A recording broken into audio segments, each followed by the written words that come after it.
پاکستان تحریک انصاف مولانا فضل الرحمان کے لیے اس وقت بہت خوش ہے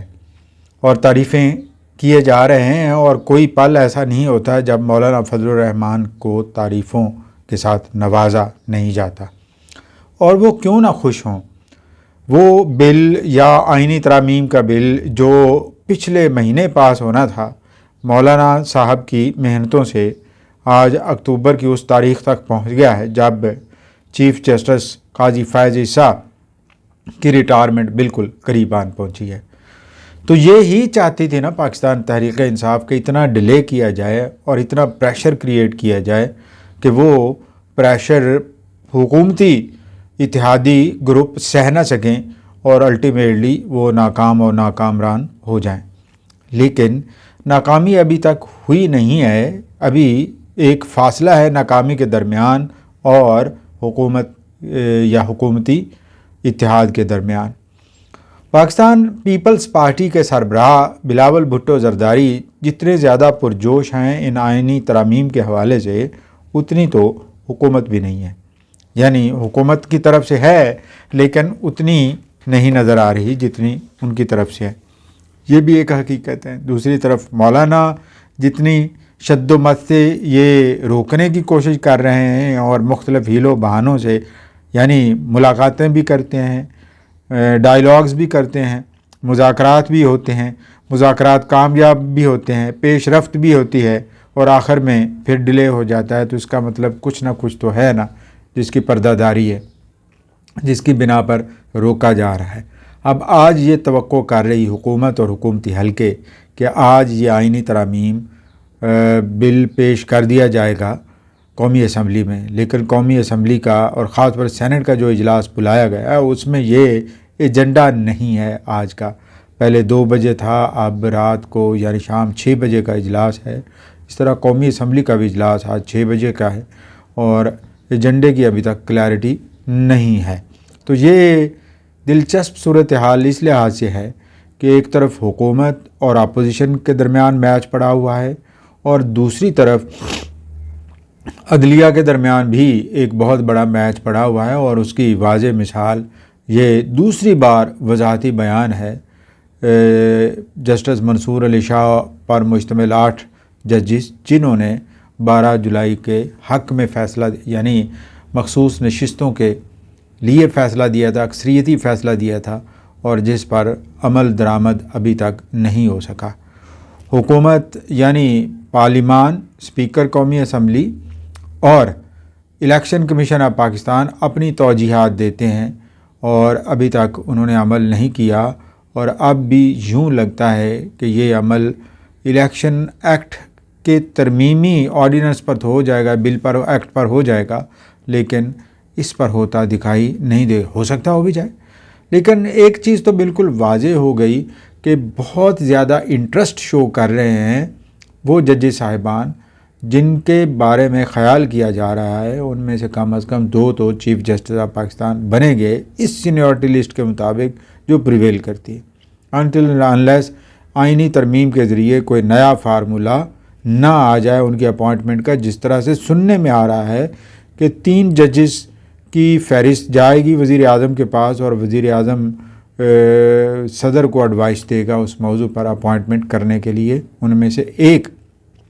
چیف جسٹس۔ ایسی صورت میں ان 2 جج صاحبان جنہوں نے بہت زیادہ فرنٹ فٹ پہ آ کے اپنی جورسڈکشن کے اندر وہ تو کلیم کرتے ہیں، لیکن عمومی طور پر یہی کہا جا رہا ہے جس طرح کہ وہ باہر کھیل رہے ہیں، اور بالکل واضح نظر آ رہا ہے کہ وہ عین اس وقت وضاحتی فیصلہ دیتے ہیں جب پارلیمان کے اندر کوئی کارروائی بالکل قریب پہنچ چکی ہوتی ہے۔ تو یہ جناب صورتحال ہے، اور اس صورتحال کے پیش نظر یہ کہہ سکتے ہیں کہ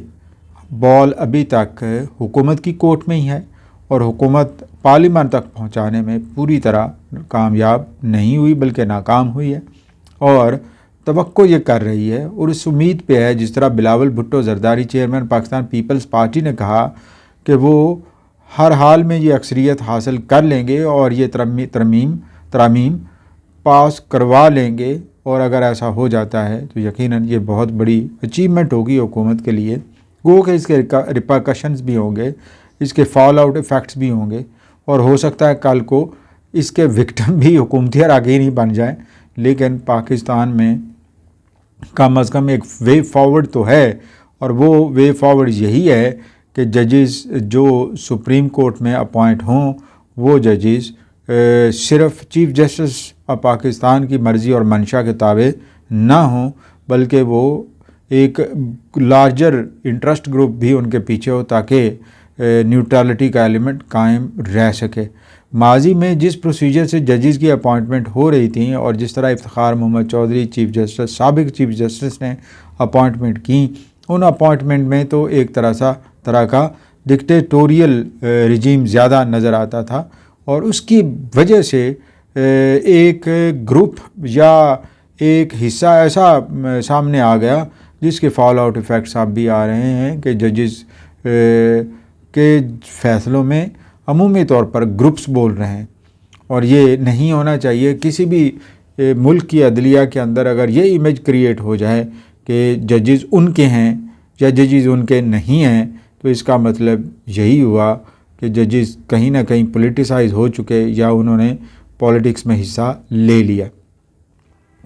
جو ججز اس وقت لائن میں ہیں چیف جسٹس آف پاکستان بننے کی, ڈیفینیٹلی انہی میں سے ہیں اکثریت جو اس فیصلے میں اثر انداز ہو رہے ہیں یا جو وضاحتی بیان جاری کر رہے ہیں. تو اس کا مطلب ان کا انٹرسٹ کریٹ ہو چکا ہے, اور انہوں نے ٹائمنگ بھی اس طرح سے یہ چنی ہوتی ہے کہ آگے حکومت کو سبکی کا سامنا کرنا پڑے یا حکومت کو ایک چیلنج فیل ہو. تو یہ چیزیں ہیں جن کا سد باب ہونا بہت ضروری ہے, اور جوڈیشل ریفارمز کسی بھی کانسٹیٹیوشن کے اندر بہت اہمیت کی حامل ہوتی ہیں انٹل انلیس کہ کوئی فرد یا پارٹی یا گروپ یا ادارہ انہیں اپنے ذاتی مقاصد کے لیے استعمال نہ کرنا شروع کر دے. تو یہاں تک تو بات ہوئی یہ. اس کے پارلیمان کے باہر اثرات بھی بہت زیادہ ہیں اور ہو بھی سکتے ہیں کہ جیسے پاکستان تحریک انصاف کو آج یا کل عمران خان سے ملاقات کا وقت مل جائے گا, اور ان کی طرف سے فیڈ بیک کیا آتی ہے اور وہ آگے کیا رد عمل ظاہر کرتے ہیں یہ الگ بات ہے. اس پہ حکومت ڈیفینیٹلی ڈر بھی رہی ہوگی, پریشان بھی ہوگی, یا پھر یہ کہ اس نے تیاری کر رکھی ہوگی کہ عمران خان کی طرف سے کوئی بھی آرڈر اپنی جماعت کو آئے تو اس آرڈر کو وہ ٹیکل کریں گے انٹل انلیس کہ وہ آرڈر حکومت کے لیے کوئی بہت زیادہ تھریٹ کا باعث نہ ہو.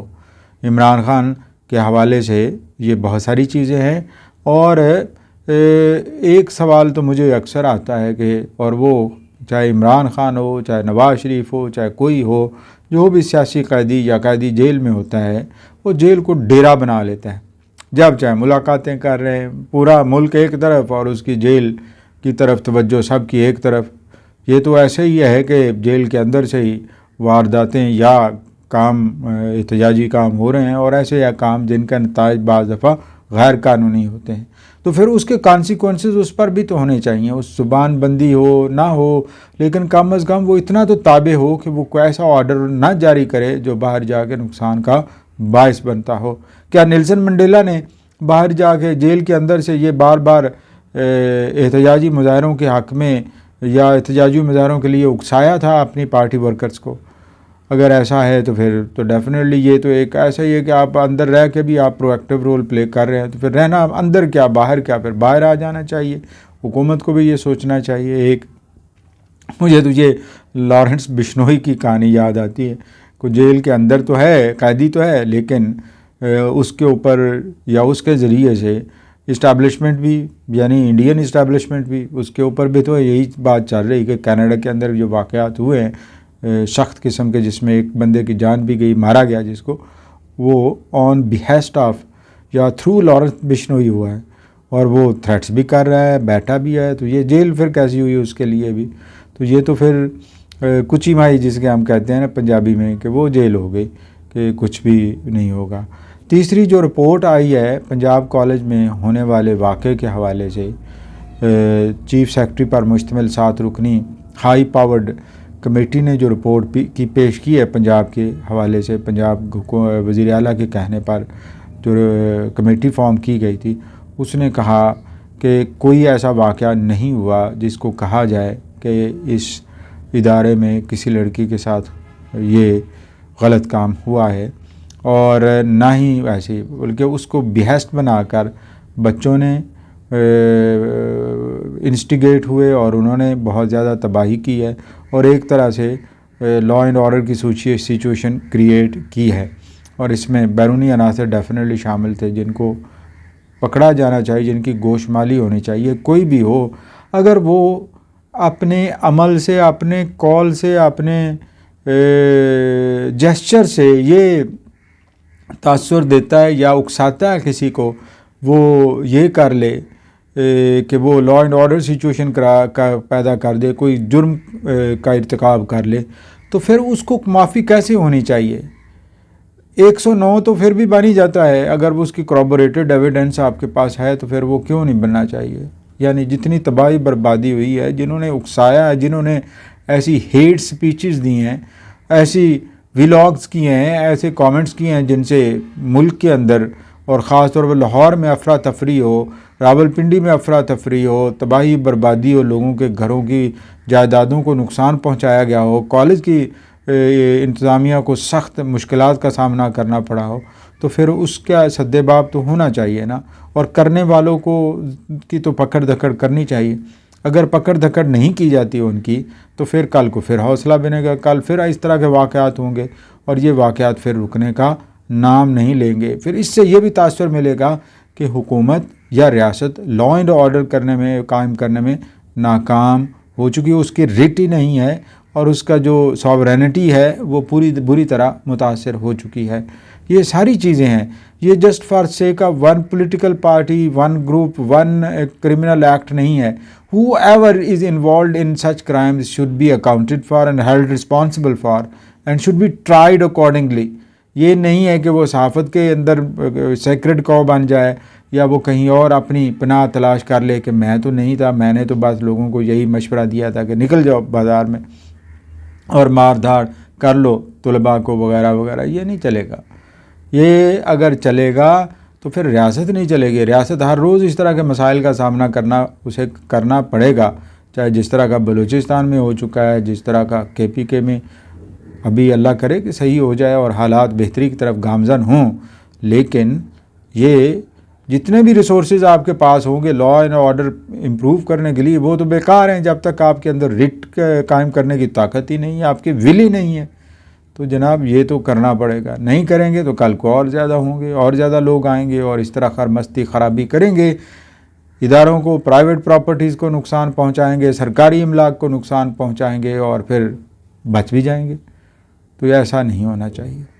وسلام، فیڈ بیک ضرور دیجیے گا۔ اگر آپ کی رائے مختلف ہے تو آپ اس سے مجھے ضرور آگاہ کریں، میں آپ سے علم حاصل کرنے کے لیے تیار ہوں۔ وسلام۔